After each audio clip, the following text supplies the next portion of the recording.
Baik, kita pada kesempatan ini kita akan membahas statistika non-parametrik. Kalau pada bab-bab sebelumnya kita selalu membahas tentang statistika parametrik, maka kita pada kesempatan ini membahas tentang statistika non-parametrik. Di dalam statistika parametrik, teknik-teknik statistika didasarkan atas asumsi mengenai populasi yang diambil sampelnya. Contoh, pada uji T diasumsikan populasi terdistribusi normal. Sebutan parametrik digunakan karena pada uji T ini yang diuji adalah parameter. Contohnya, rata-rata populasi, median, dan seterusnya. Membutuhkan data kuantitatif dengan level, interval, atau rasio. Pada statistik non-parametrik, di sini ya, data atau merupakan ya, statistik yang cocok untuk data yang tidak memenuhi asumsi statistika parametrik atau data yang berjenis kualitatif.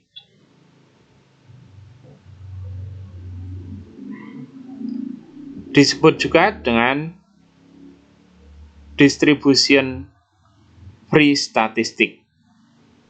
Didasarkan atas lebih sedikit asumsi mengenai populasi dan parameter dibanding dengan statistik parametrik. Ada yang dapat digunakan untuk data nominal, ada yang dapat digunakan untuk data ordinal. Keuntungan dari statistik non-parametrik yaitu kadang-kadang tidak ada alternatif pada statistik parametrik. Uji non-parametrik tertentu dapat digunakan untuk analisis data nominal. Kemudian uji non-parametrik tertentu dapat digunakan untuk analisis data ordinal. Proses perhitungan pada statistik non-parametrik biasanya lebih sederhana dibanding statistika parametrik, khususnya untuk sampel kecil.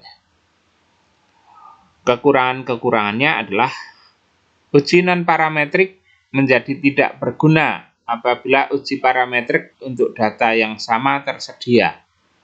Uji non-parametrik pada umumnya tidak tersedia secara luas dibanding dengan uji parametrik. Untuk sampel besar, perhitungan untuk statistika non-parametrik menjadi rumit. Metode non-parametrik di sini dibahas uji tanda, Mann-Whitney, Wilcoxon, dan Frank-Spearman. Uji tanda berpasangan dapat digunakan untuk menguji proporsi sukses atau gagal berdasarkan tanda, positif atau negatif, diperoleh dari hasil perbandingan sampel yang dipasangkan.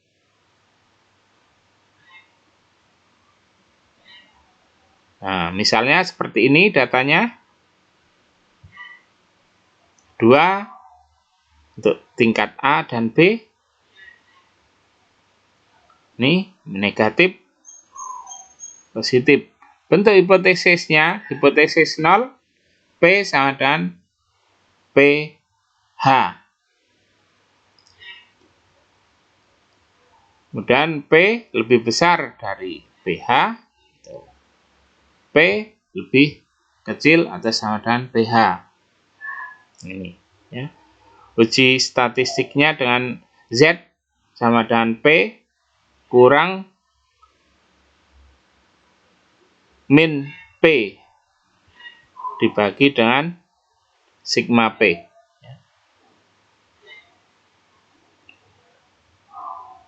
Z untuk proporsi seperti ini. Nah, sekurang-kurangnya di sini ada NPH dan NGH sekurang-kurangnya 5.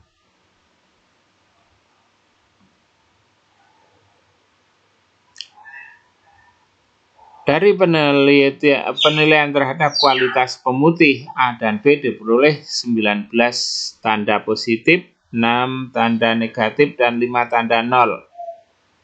Ujilah hipotesis bahwa dalam populasi tingkat pemutih A lebih dari setengah. Gunakan taraf nyata 5%.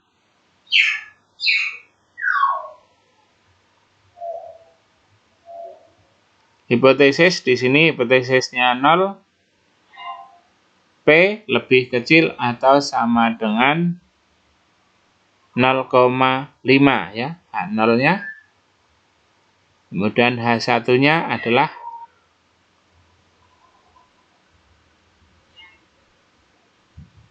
P lebih besar dari 0,5 pada taraf 5%. Wilayah kritis di sini Z 0,05 sama dengan 1,64. Kita uji B-nya 19, N 19 plus 6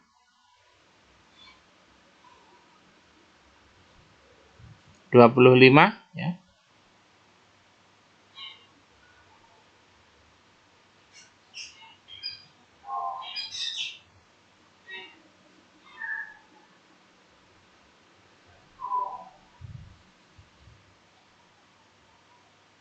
Sekarang P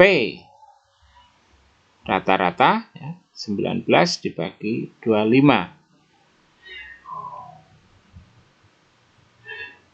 Kemudian 0,76. Nah, dimasukkan rumus P sedemikian rupa diperoleh 2,6. 2,6 lebih besar dari 1,64. Artinya lebih besar dari H0. Artinya proporsi yang menilai kualitas pemutih A lebih baik dari pemutih B lebih dari setengah. Uji Mann-Whitney pada sampel besar. Ini untuk N lebih besar atau sama dengan 10. Nah, ini contohnya sampel A dan sampel B. Langkahnya adalah menentukan rank atau peringkat untuk semua sampel. Membuat peringkat dapat meningkat atau menurun. Contohnya yang meningkat.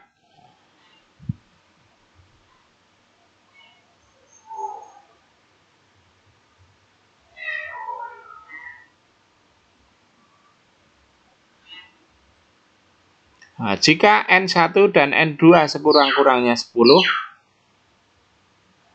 dapat didekati dengan distribusi normal yang memiliki rata-rata standar deviasi ini.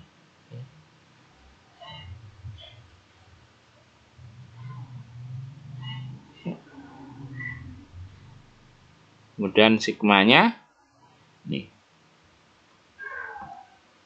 Statistik ujinya Z sama dengan R1 min mu R1 dibagi sigma R, atau Z R2 min mu R2 dibagi sigma R.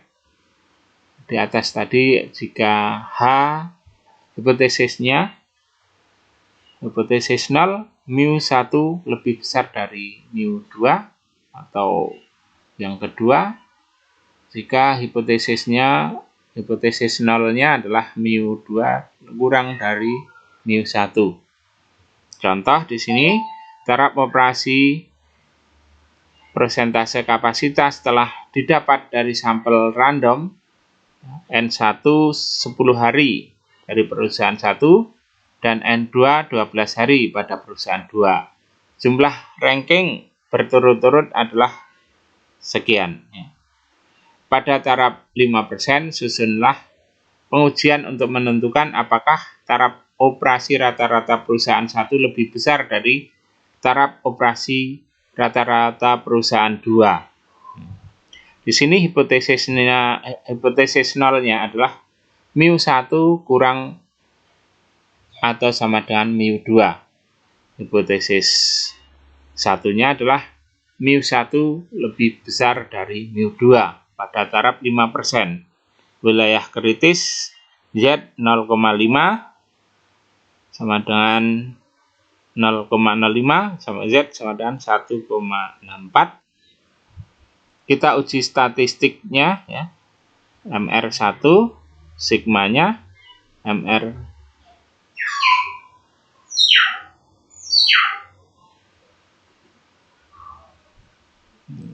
Z sama dengan 2,01.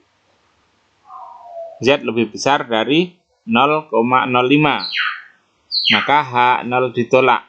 Artinya taraf operasi perusahaan 1 lebih besar dari taraf operasi rata-rata perusahaan 2. Kemudian pengujian Rank-Wilcoxon. Jumlah Rank-Wilcoxon didefinisikan sebagai jumlah dari semua rank pada sampel yang lebih kecil setelah seluruh sampel di rank. Nilai W yang diharapkan adalah EW.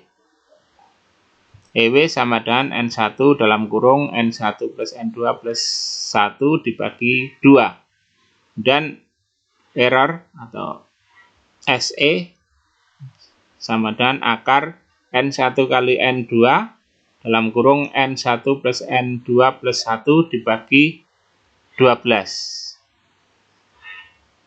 Nilai statistiknya ZW sama dengan EW dibagi SE. Ini contohnya.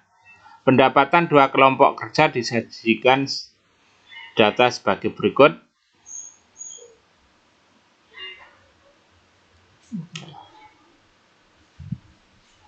Dengan tingkat signifikansi 5%, ujilah berapa rata-rata pendapatan kelompok tidak berbeda. Ini ujinya. Wilayah kritisnya ini ya, tidak berbeda berarti ada di tengah. Wilayahnya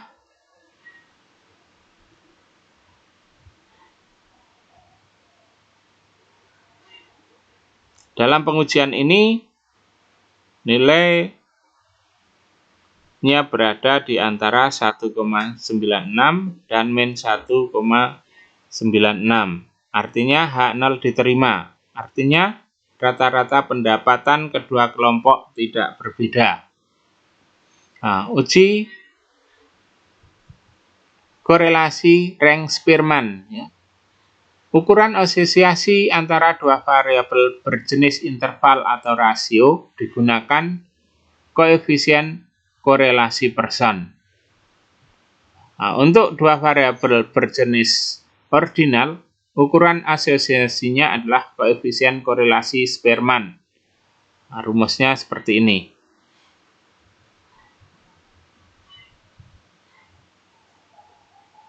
Hipotesis nolnya seperti ini. Uji statistik Z sama dengan RS ya, akar N-1. Contohnya, apakah ada hubungan kuat antara harga minyak mentah dan harga BBM di pompa bensin? Untuk mengestimasi asosiasi antara kedua variabel tersebut, seorang peneliti di perusahaan minyak mengumpulkan data di sebuah kota selama 9 bulan dan mencatat harga di setiap bulan tersebut. Kemudian dihitung koefisien korelasi Spearman. Nah, jadi datanya selama 9 bulan harga BBM mentah dan harga BBM ya. Nah, kemudian ini di ranking. diperoleh nilai 0,89583. Hasil pengamatan, peringkat, dan perbedaan peringkat. Nah, kemudian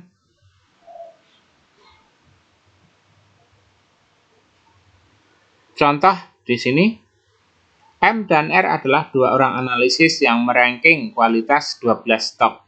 Hasil disajikan dalam tabel seperti ini. Ranking berdasarkan M dan R, kemudian selisihnya.